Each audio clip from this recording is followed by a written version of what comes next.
বন্ধুরা, আজকালকার জামানায় আমরা সবাই একটি করে ফেসবুক ব্যবহার করে থাকি, কিন্তু তোমরা যদি চাও যে তোমাদের ফ্রেন্ড লিস্টটা গোপন রাখতে, তো অবশ্যই তোমরা এই ভিডিওটা সম্পূর্ণ দেখো।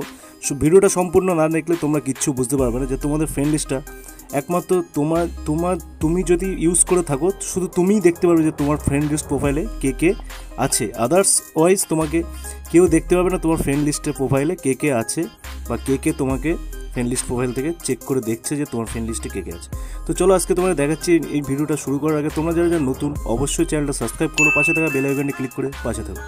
তো সবার প্রথমে 3 ডট ক্লিক করবে কোনায়। 3 ডট ক্লিক করার পর এখানে দেখবে সেটিংস অপশান আছে, সেটিংস অ্যান্ড প্রাইভেসি অপশান আছে। তো সেইখানে গিয়েও দেখবে নিচে একটা সেটিংস বলে অপশান আছে। তো এইখানে দেখো সেটিংস বলে যে অপশানটা আছে, এইখানে তুমি ক্লিক করবে। ক্লিক করলেই দেখবে এখানে লেখা আছে যে how people feed and content you. দেখো এই অপশানটা যদি তোমরা ক্লিক করো, দেখবে এখানে 2, 3, 4খানা অপশান আছে। এমন চারটে দেখো এই 4-5টা অপশান আছে।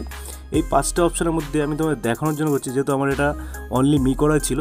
তো দেখো যদি পাবলিক করা থাকে, তো পাবলিক করা থাকলে তোমার সবাই দেখতে পারবে।